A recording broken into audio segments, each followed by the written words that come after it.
all the current technology is highly accessible, but people are not looking for it. Looking into the next 5 years, it's really about how we catch up, when do we catch up, and how fast we want to catch up. With AI, if I was a software engineer, should I be really scared? AI is here to honor the human mind, not to replace it. AI won't replace people, but someone that knows how to use AI better will replace people. What does that mean to the market, though? From a business perspective, that means way faster business cycle and overall reduction of cost. The ability to sprinkle AI into the business takes it to the next level. So I'm super excited for today's guest, Youssef Tawfik. Dude, thanks so much for coming on. But first, I want to introduce you to set the stage because we're talking to a national basketball team player from Egypt, right? That's kind of where you come from. But you're an entrepreneur now. I love entrepreneurs and kind of just talking about, why are you an entrepreneur, right? I think you've been you've had your company now for about 3 years, but like, why didn't you go down the traditional path of being a lawyer, doctor, or engineer? Like, why put yourself through that and become an entrepreneur? Yeah, so I come from a background of software engineering. Got my degree in software engineering, worked in big tech for a while, but I think the whole concept of being a cog in a big machine didn't really sit well with me. And the more effort you put in, you're not getting a reward on top of it. You know how much you're making at the end of the year. You know how much is your salary, and really your effort doesn't matter. People coast for years in corporate, and they do get paid the same thing.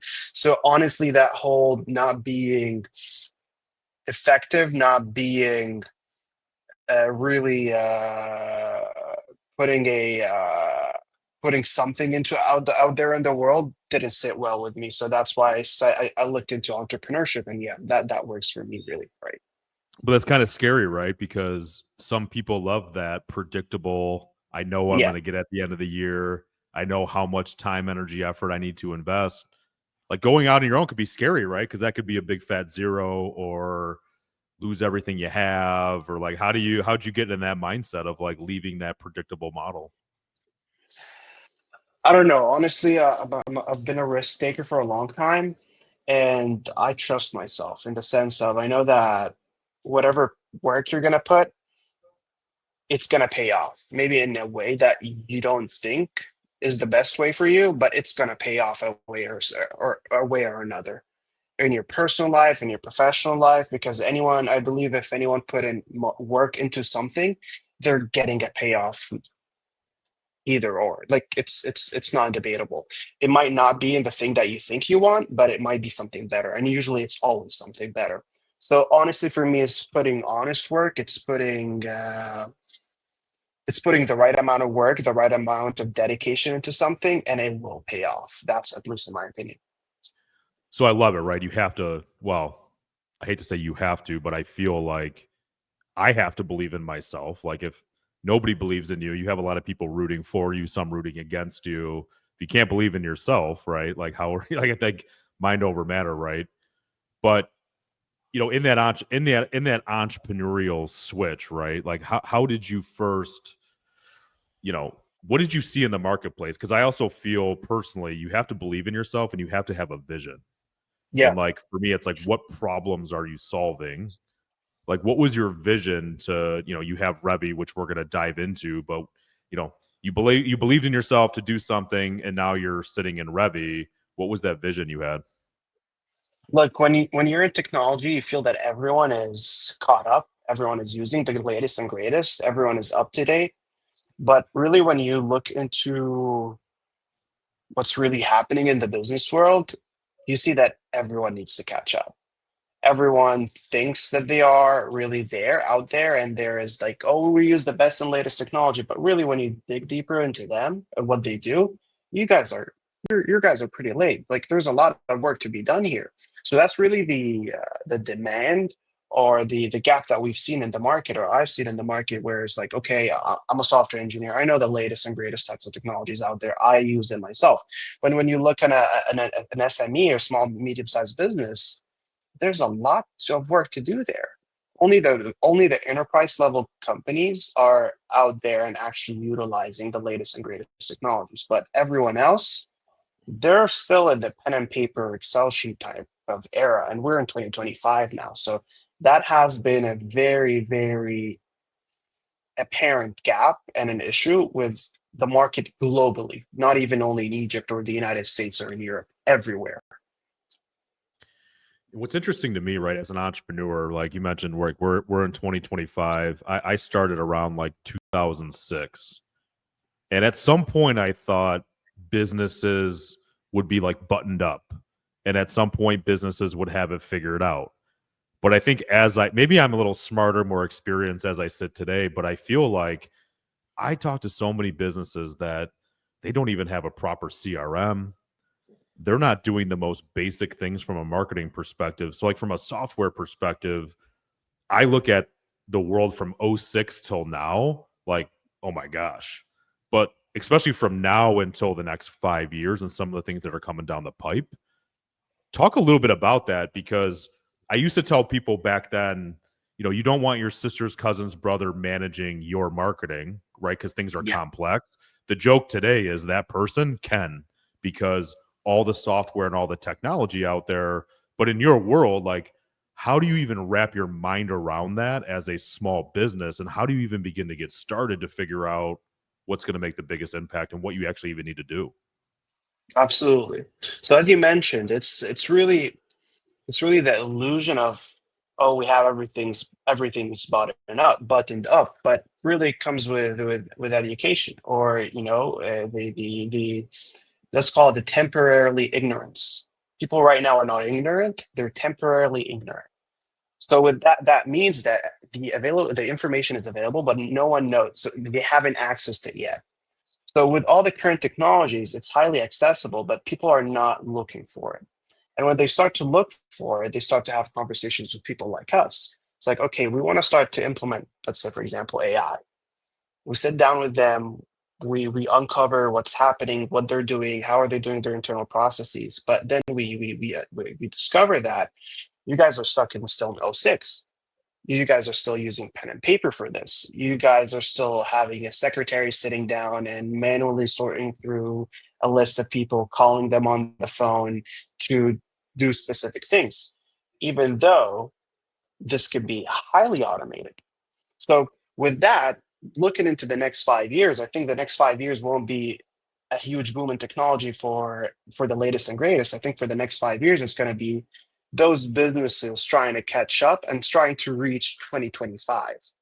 Then what's new? The businesses will always be behind the curve because technology changes at an extraordinary rate, and if you don't have the money to back it, you'll get behind. So it's really about how we catch up, when do we catch up, and how fast we want to catch up. Because we looked at AI, and I don't want to jump into it right now, but the booming that happened in the last 5 years, I don't think we're getting something like this in the next 10 years. I don't think, from my opinion. I think it's going to stall a little bit, and it's time for people to catch up.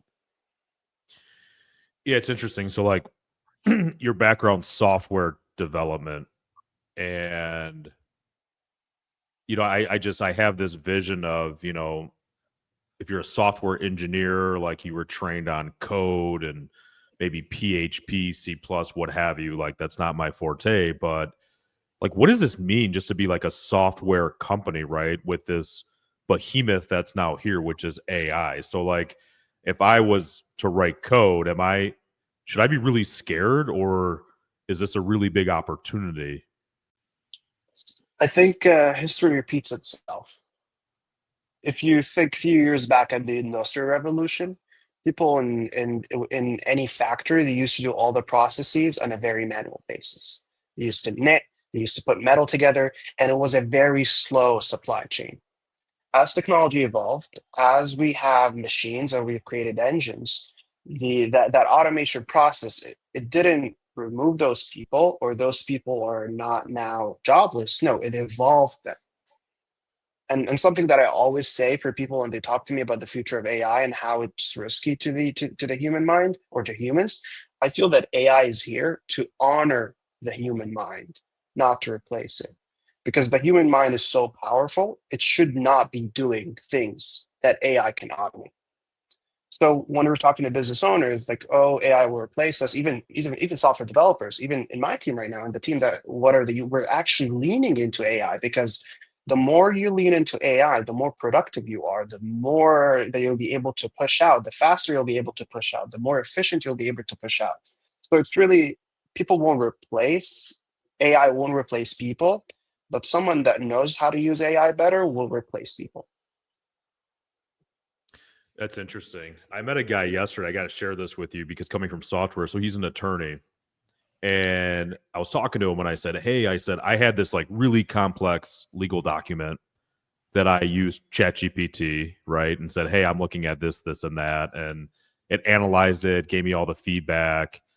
And then I took that feedback, right? And then gave it to the attorney and said, hey, I think I just saved 80% of the hours, which I did. Like I would have had a bill this Mm, big, my bill was that big. And I'm talking to this attorney and I said, does that scare you? And he goes, no, because what we actually do is say, Wes, save that step. Let us do that. And we're going to get you that much better of a document. Like you don't even need to do that step because we're going to yeah. do that at a better capacity than you could. And we charge less. And I was like, holy cow. Like I didn't think about that. And they're already doing it. So I love the idea of like, how do you embrace this to amplify what you're already doing so you could run faster, do better? So when it comes to software, like what does that mean to the market though, right? I think back, let's go 2006, like software is clunky, software is expensive. What does that do for you? Does it make everything faster, less expensive, or talk about that landscape? So we have to look at it from two lenses, right? We have to look at it from a more technical lens to actually what's going under the hood versus what is its effect on the market. So if we talk at it from a more technical perspective, the code that AI generates right now, it's not good yet. It's good, but it's not good yet to just live on its own. So software developers and companies should be very, very careful to review that generated code to make sure that we're not pushing things that could, be at security risks, scalability risks, and it could just damage the whole code base. So that's from a technical perspective. It's not that good yet. We have to proceed with caution. That's what's next with developments, but it just can amplify and multiply the productivity, but we're not giving in 100% yet. That's number one. Go ahead. Nope, go ahead. I was going to say that, and now from a more business perspective, for me to be able to generate, let's say, a piece of front end or a CRUD system like create, remove, update, and delete system, I can generate that now maybe 5 times faster just because it's way easier right now with AI. It's pretty straightforward. It's to the point. AI can execute that. So you'll see the effects on the business side that, okay, when you come to me, instead of me telling you, oh, it's going to take 3 months to develop it, no, I can tell you it's 1.5 months. We can finish it in 6 weeks. That means better performance on the business side, way faster business cycle, and overall reduction of cost. I've seen a number of companies, they're now advertising, oh, we started to use AI and our costs are now down. Come work with us. So it makes technology more accessible. So that's why I mentioned that in the next 5 years, it's going to be people catching up because 206 technology was expensive and it wasn't that good. It's not that good. Right now, being able to modularize things and being able to push things out faster, smoother, and better, that's going to allow those SMEs to actually catch up and be as efficient as the big guys. So as a visionary entrepreneur myself, right, there's a couple things that have happened the last 3 to 5 years. One of the biggest things, in my opinion, is cryptocurrency, right? And if you take an entrepreneur, they usually embrace it. There's thoughts around it, et cetera. If you take the average person, it's like the wild, wild west. I mean, regardless, it's the Yeah, wild, wild west. Like it's not regulated. People have made a lot of money. People have lost a lot of money. Like when sure. it comes to AI for businesses, I think about that, right? Like user beware, or I think a lot of people associate AI to like Claude or Chat GPT, but it's so much more. But if you're a business, like what should you be thinking about? Are there compliance things? Are there is there any type of standard that is being talked about being created, because I Yeah. feel like the gold rush is here, right? There's a lot of companies that are like, hey, we'll AI your business or do this or do that. And to me, it's like, man, you got to sort through all that to find the right company like Revi to help you. But like, what's your thought and position on that? So when it comes to compliance or regulations in general, let's be honest, governments are scrambling right now. No one knows how to regulate this thing. So this is a big gray area right now. No one really knows what is a good regulation for AI. Even Sam Altman is going out on Twitter. It's like, oh, AI this, AI that. They're trying to push that bill. They're trying to push that bill. So when it comes to regulation, we don't know yet. There's nothing solid yet out there. But when it comes to actually how to differentiate a good company that wants to AI your business, let's just call it that way, it's Hmm. really like you have to take a step back with good quality AI, and even let's take a step back, one step either further. That AI that is available for consumers right now, that is the tip of the iceberg. AI has been here for a long time. The word artificial intelligence at its core can be interpreted in many ways through many dimensions into many systems, right? But when you're talking right now, what's available to the consumer, which is LLMs, that was a game changer because it's very accessible. But when we're talking about even cryptocurrency and blockchain, that was too complicated of a technology for the normal people to be able to go in and use it. You needed to do this, you need to that. It wasn't as accessible as LLM. So that's why I feel that, okay, now the transition between blockchain in 2022 and cryptocurrency into 2021, 2022, when AI started to raise, I said this will stick. Blockchain is dying and cryptocurrency is dying, but this will actually stick, right? So from there, how do we move and how do we actually determine if this is a good move when it comes to AI? Is to take a step back, look at our operations. AI is not the one, it's not the genie that's just going to come and solve everything in my business.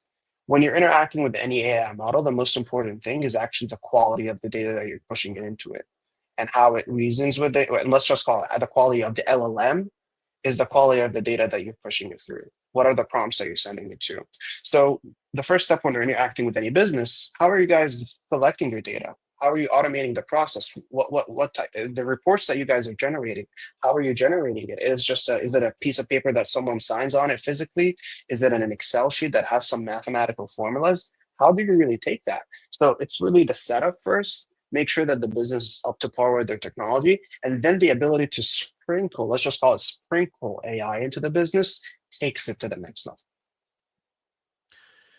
So that sounds amazing, right? I think any business that hears that gets excited, but I also feel like a lot of businesses I talk to, it's like they're so they're so far away, right? Like we're Yeah, talking about 2025, like they're just catching on to like 2015. Like yeah, I use certain tools that keep me efficient. Like I use Calendly, we're a HubSpot shop. Like there's certain things that we use, yeah. but a lot of businesses are still on like yellow pads and like things are like very archaic. How would a business, I mean, obviously they could sit with you, but like are there some low-hanging fruit things that cross all small businesses that they can say, hey, is it like if you're putting this into a process, AI can automate this at a faster, better rate than you could think of? Like, is Yeah, that how do you introduce companies to these concepts? we start to usually ask what Excel sheets you guys are using because usually that is the first low hanging fruit because Excel is a very, let's call it reliable. It's like an old car. It's a very reliable motor, but it's going to give out with the speed and the needs of today's business, right? So you actually need to start to think with yourself, what spreadsheets are we using right now?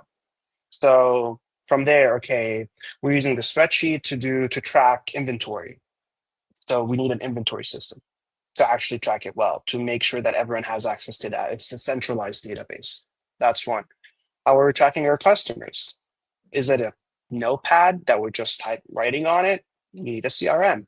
So it's really looking at your day-to-day operations and thinking what takes me longest time to do, what takes multiple people to do, and it should not be that. What is redundant? Where I'm putting the information multiple times at the same for the same information that I should not be wasting my time on it. So those are usually the lowest hanging fruits when we're interacting with any business. Obviously, it's like Calendly. obviously a CRM, obviously an accounting system. Those are the things that you should start to look at jumping in. And I like to use it when it comes to analysis. Once you have your house in order, once you have your data centralized in somewhere, now we can start to expose AI into it and to allow us to make smarter and faster decisions. Yeah, I think for me, what's interesting is like I have a nice office, but I do most of my meetings on Zoom. Zoom's got the AI companion, right? That'll record Yep, everything. And then I have, I use ChatGPT. I use the paid version because I think it's yep, secure. Maybe you can verify that for me or not. But it's kind of crazy, like using this AI companion in your Zoom meeting and then syncing that over to ChatGPT, ChatGPT understanding my persona, and then like all the stuff I don't want to do. Like it literally spits out like, here's your next step. I almost feel like I'm cheating. Like it's just so easy to use. But yeah. even that, like I glaze over that thought process, but I'm just curious, like how many businesses these tools are right in front of them. They're And already they're not using using Zoom. it. ChatGPT is like $20 a month for the one version. Like, I mean, if they hopefully they never listen to this. I probably, everybody's listening, but if they were like, hey, this is $2,000 a month, like I'd pay it. If it was 10 grand a Yeah, month, I'd have to pay it. I mean, it literally adds that much I value. can't even, yeah, the value it's providing. So like, are there tips like that, right? I get, should I use ChatGPT or Claude or Gronk or this or that? I'm like, I don't know. I'm not the AI They're guy, all the but same. they're all the Let's just same. call it they're all the same. At the end of the day, it's just an LLM. Use Define whatever that. you're comfortable with. Define that acronym right there. You've mentioned it a couple of times, but Large language model. It's a large language model. So what does that basically, mean? Like, is it scouring the web to get their information? Like, how do we even know the information it has is accurate? we don't, because it's using whatever is out there on the internet to be able to generate those responses to you, right? Uh, just like when you do any Google search, you need to weed out what's the information. It's not the ultimate truth because it's using knowledge where it's online to be trained those large language models to be able to give you an answer. So it's not the ultimate truth. But then, and as you mentioned, and really, if you remember the thought process that I walked you through, you're doing it right now. You have Zoom first, you have Calendly, you have HubSpot, and you have ChatGPT. Yeah. So you have your house in order. Let's sprinkle AI in there and let's make everything talk to each other, right? So with there, it's the same thing when you're trying to, let's just call it specializing the AI in your business, making sure the AI knows your business and knows you well. So we try to use the LLM to reason and analyze data, not just come up with random hallucinations. Because when you're interacting with an LLM, it hallucinates, right? Sometimes it gives you the worst response that you've ever seen, like you're stupid. And that comes back to prompt engineering, training data, all of that. So when you're setting up an LLM or an AI model for your business, getting your house in order is crucial. That's usually step number one. Making sure that the quality of the knowledge base is top notch. The prompting that you're sending to the LLM is top notch. Cleaning up the data, making sure everything is to the point, so it can reason with your information, with the information that you provided about you, about your business, about your goals, about your persona, about your tone, to give you the most applicable response for your business. So I only kind of hang around with visionary entrepreneurs because I am one, and that's just my tribe of people, right? And I feel like visionary entrepreneurs have really good ideas, but they typically lack the ability to execute. So, Yeah. like, based on your experience, if that's true or not, like, who in the company is best suited to, like, number one, there's like the idea generation of like you just kind of dove into a problem of, I use Zoom, Calendly, this, that, and the other, and I'm like, I still have to move these things around, and I just want them to be automated, right? But like, who in that company is number one coming up with the vision of how to do this, and who's actually executing and seeing these things through and then rolling that out to the team and embracing all this change in your experience? I think the visionary plays a huge role into that, because for me, what we try to do is when we're interacting with any company is educating first. And after you educate and open up the possibilities, usually the visionary starts getting ideas. The light bulb starts to pop. I can't tell you how I can implement AI in your business. You're the only person that can tell me how can I implement AI in your business. My role would be giving you the possibilities, giving you the ideations, just lighting that bulb on top of your head to make sure that you get how it works. And you naturally, a visionary will just apply it onto the business directly, and he will come up with the ideas. And then it opens up the conversation of, okay, Youssef, I need this to talk to this and this and this and this. I need to do this. I need to do that. Next step with that is sitting down with them and assessing feasibility. Okay, Wes, I think that's a great goal. I think we can achieve it by doing all of those steps, but this is not feasible. The workaround is this. So that is usually the conversation. The visionary is very important in that process because they are the one that tell me how can I apply it directly onto their business. We were talking about something before we started taping, and I think it's important going back to you being an entrepreneur and looking at this world with eyes wide open. It's how do you get through your day, right? We talked about like delegating, so we're talking about the visionary on this side, but then you as the business owner, right? Like you're able to kind of kickstart the conversation, get the ideas flowing. But like, what's important to you to like grow and scale a company and not getting sidetracked of where all this AI and all this cool stuff could take you? Like what do you surround yourself with? Do you like just surround yourself with really smart software engineers to say, here's the vision strategy, figure it out? Or how do you operate? So for me, it's honestly, I'm blessed that I come from an engineering background. So the conversation that I just described for you, where you come up with the idea and we assess feasibility, I can do it here.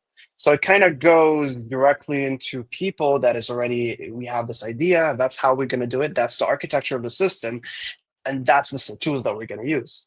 So from there, you'll be able to surround yourself by very smart software engineers, and the team is very smart, and they can basically get anything done out there.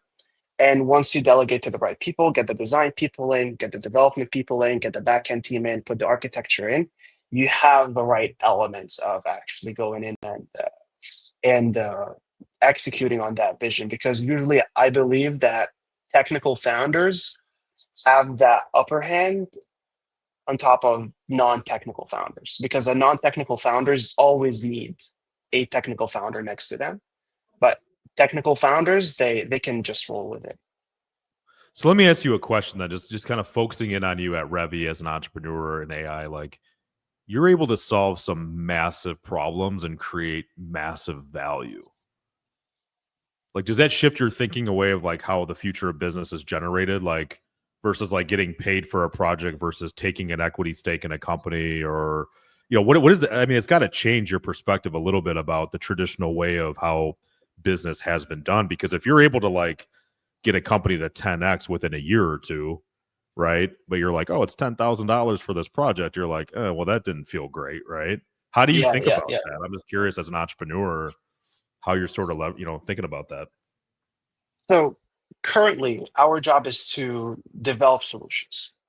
When you think about equity or transforming a specific business, developing the tool is 10% of the actual execution. Just because I'm a software engineer, just because I have a development company, you can't imagine the number of people that come to me. Yusuf, I have this great idea. I want you guys Mhm. to build it. I'll give you equity in the company, and it's just going to go great. You have to take a step back and think about Uber as a business. It's just not the application, it's everything else but the application. It's a full business to run. So when you're looking at a business, okay, I created this amazing tool for them that could 10x their income and all of this, right? But if the people in the business are not as dedicated, they're not as forward thinking to actually go in and use it, doesn't make sense to take equity in the company, because the business is the people, it's the overall operation, it's the marketing, it's the sales, it's the salespeople, it's the employees. It's not only the app. We play a great part, we play a huge part of it, and a lot of those incredible transformations could not happen without us. But the people inside of the business and the overall business is actually what makes it. It's like if you can give the builder a hammer or a power tools, but if they don't use it, they're not going to build the house. Yeah, I love that analogy. So, in the States, you're probably familiar, right? You've got Home Depot, and you could probably walk into Home Depot and buy every Build a single full tool house. to build a house, right? But like, I walk in there and I'm like, I'm dumb. Like, Yeah, it's not my forte. So, like, you bring up an important point, right? Like, you can make everything better and build all these tools and do all these different things, but if like, how do you assist or how do you get a company ready to, like, you got to roll this stuff out, like you got to roll it out. Number one, you got to get buy-in from the team, typically like leadership team, and then it's got to roll out. Everybody's got to be trained, and yeah, in my experience, a lot of people on the team don't like change, especially when it comes to this stuff, because they're like, well, I'm fearful it's going to take my position. yeah. That's a huge project in and of itself, right? How do you manage, or how do you talk about that to a business when they're thinking about, massively overhauling an operational item? I'll tell you this. We're working right now with a construction company, a remodeling company, and we're helping them automate their estimating process. They have a full-time estimator. His full-time job is to put out estimates. Imagine you as someone is your full-time job is to create estimates. The owner of the company came to you and it's like, okay, Wes, we want to create a tool that would create estimates for us in an automated manner. It's I not going think to you would work. feel, Don't do it. yeah, That's what I but would say, right? It's not going to work. Don't do it. absolutely. It's not going to work. It's never going to be like me, all of that. Exactly. You have to think about it from that perspective. It's like, okay, Wes, how many estimates are you pushing out daily? Maybe like one a week, maybe 4 or 5 max. What if you were able to push 10 to 20? It's like that would be awesome. I would go back home early. I wouldn't need to put late nights and I'd get paid the same. So that's what we want to do. We want to make sure that you're more efficient. We want to make sure that you're putting out the best. You're not. We want to make sure that you're not putting the grunt work or the work that can be automated. We want to make sure that you do you. You do what you're good at, which is managing that whole process. People used to do it manually back in the day, but now they manage machines to do it for them. They didn't lose their job. They got better at their job. They got more time. They have a better quality of life. So you have to think about it from a more optimization point, not replacement point. And that's how we kind of go through with companies when we're looking at digital transformations for them. No, I mean, and to be honest with you, like, I love what you do. I love AI. I almost feel that piece that you just hit on is more important. Is the psychology around how to get people excited. I mean, you just took Wes going out quoting it as best as I could every week, right? Nobody's going to do it better, to, like, because you have to have buy-in from your team, and if they're Yeah, resistant, they're not going to embrace the tool and champion it. You're drawing dead. But to excite somebody to say, "Hey, you can make more money, get your time back, spend time with your family," like, that approach to me is amazing. So it's, how do you know, you obviously, like, running a company, you have that like, what would you recommend for a business? How could they start to think about that?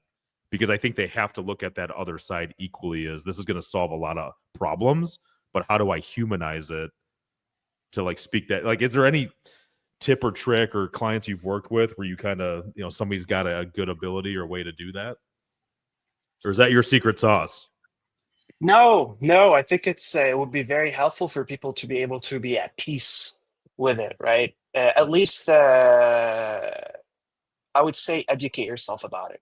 That's the most important thing, right? Because if you really don't know what's happening, you'll always be afraid of it. So no, step number one is making sure that you educate yourself, educate your team. What is AI? What does it do? It's not going to go rogue. And we've And let's seen a let, lot let me of let me that. let me grab you there. So while I have you on that, what would you Yeah. recommend? Like, where do I go? Do I go to AI.com? Is there a book out there that, like, AI for dummies? Like, what would be that? Here's that first introduction into, you know what I mean? So I'll give you a perfect Yeah. example. Anytime I meet an entrepreneur that's, like, really messed up, I'll talk about EOS or some type of framework, and I'll give them a book, Traction, because I'm like, Mm, read this book and it might just help you think differently, right? Like, what's yeah. your first step? Go to chatgpt.com and go play with it.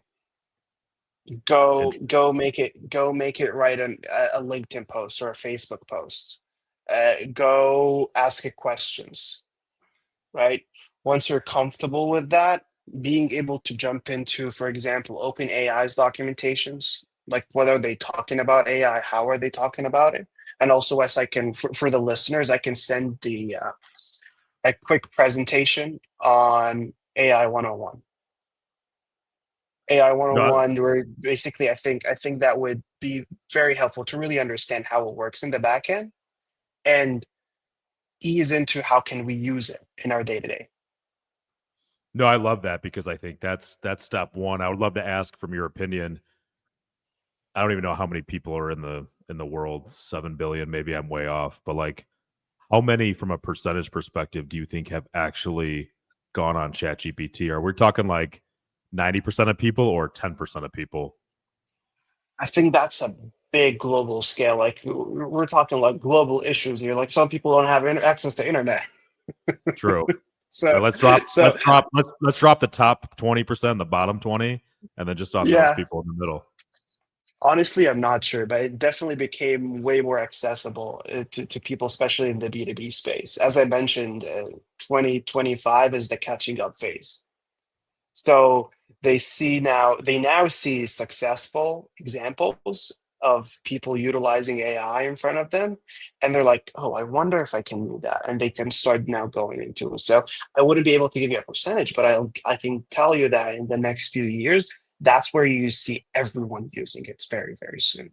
And I'm not even talking about AI. I'm just talking about pure technology, like an inventory system, for example, like a company that they've been tracking their inventory through an Excel sheet for the last 25 years, whatever, you know, now they will look into, okay, how can we put in an automated system? How can we make our search into our inventory way faster, way better for our salespeople, for our guys in the on ground? How can we now put alert systems into it? That's the transition that we're going to see going into the next few years. So I love the first step, just play with the tool. Number two, I love I would love to like see employees or like, hey, how could you, based on what you're doing for the business, like how could you scale that for you to be more Yeah, productive, right? And I yeah, think as visionary owners, a lot of them they think they have all the answers and challenges, but the reality is a lot of them are sitting within the organization and just getting feedback on, hey, like what do you love to do, what do you hate to do. My response was you could get a lot of great nuggets from your team on everything you absolutely. hate to do. And then what would be the third thing? Like, and then what? Because I see this like, I love like with your 101 or what you could share with people is just like, it's not something you're going to have done in a couple weeks. Like, it's like almost like, what's your AI roadmap? And, even if you say just introduce ChatGPT and have your team mess around with it, Yeah, you know? absolutely. Introduce ChatGPT, have your team mess around with it. I love that the input that you said. What is the thing that you don't like doing?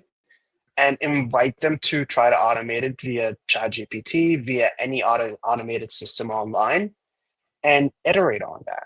Because systems are not built in a day. Rome wasn't built in a day. Things Yeah. take time to be able to reach a point where it's actually even doable. Like when we're developing a system, we do full technical documentation, full planning. We have a full team on it, but we beta test, we alpha test, we take people's feedback. It takes a lot of iterations to come up with something that actually works. So start to try to automate yourself and try to make it better every day. I think that's what I would invite people to the mentality. I would invite people to use AI and utilize AI in their day to day. One thing that's really helped me is I have somebody here in my company who, really helps me.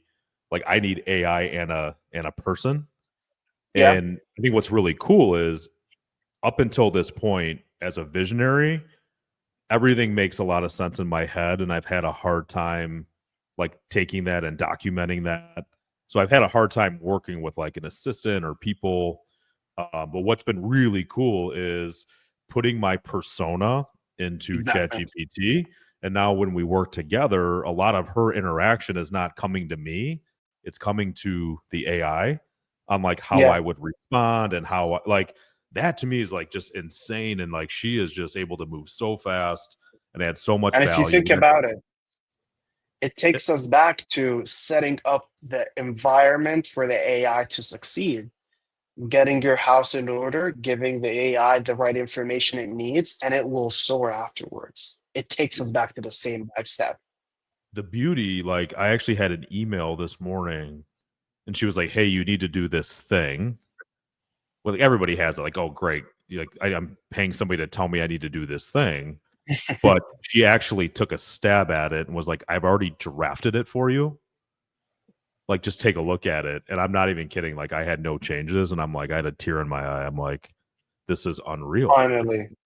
Like, it's just it's crazy to think about. Then your mind is a visionary. Like, how do I? But like, how do you be careful with that though? Because I already feel like as entrepreneurs and people, like you're already full throttle, right? There's not enough time in a day. Does this make things worse now because you're just like 10xing all of that and it's more pressure, or is it the Do you opposite? Or do you think it's more pressure? I think it's less pressure. You don't need to think about those anymore. I feel I have more spinning plates now than I did. And I don't know if But necessarily you that's a but you bad can thing. juggle them. I can juggle them. I've been able to add more spinning plates, and I feel better. I feel good. I trust the technology. So yeah. I think So it's a good thing.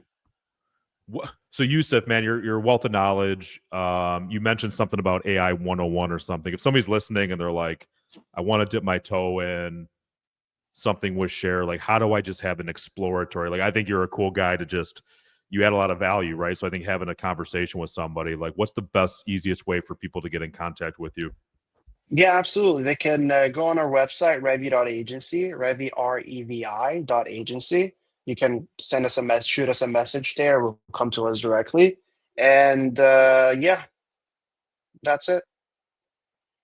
Well, cool, man. Keep me posted. I'd love to have you come to Detroit and workshop some stuff Absolutely. for some entrepreneurs because it's the craze, man. It's the gold rush. It's the internet boom. It's probably bigger than the internet, It's honestly. bigger. It's touching way more people, and people have been talking about it for 3 years now. People are executing now. People want to execute now. So that's why we've been busy because the last year or so, people were just like, how we can use it, how we can utilize it. Everyone's just like dipping their toe. But people are actually executing starting 2025, which is very exciting. My crystal ball at a really simple level is, I buy stuff on Amazon. I'm using ChatGPT, and ChatGPT, like, it screws me over often. Like, it'll give me Yeah. recommendations and things. Like, I was looking for a new grill insert. I ordered this thing. It was $100. Well, it didn't fit, and ChatGPT was like, "Sorry, bro." Like, it was hilarious. But like, I see this world of like, I started an SEO company back in '06. Like, I kind of hit the boom. Yeah. I do not use Google anymore. I use Yeah. Yeah. ChatGPT, right? So there's this world of, you know, do websites go away? Does all these things go away now? And it's just wrapped around this language model that's specific to me, to the point of like, hey, here's my height. It knows my height and weight, my attitude, the clothing I buy, right? If I was like, hey, I need a nice shirt to go golfing, and it's like, oh, Wes, like this will fit you beautifully based on your temper and your build, and Hyper click, click personalization. this button and it's already done. Like I'm not even having so possibilities are endless. I think you're a great guy. I think you can create a lot of value for people to open up a conversation. Thanks so much for coming on, and look forward to I seeing where appreciate you you go. having me. Awesome, Absolutely. I man. appreciate you having Appreciate it. me, Wes. And thank you very much. Awesome, man. This has been another episode of Entrepreneur Intel. Thank you for joining us. For show notes or other episodes, please visit us at entrepreneurintel.com. Until next time.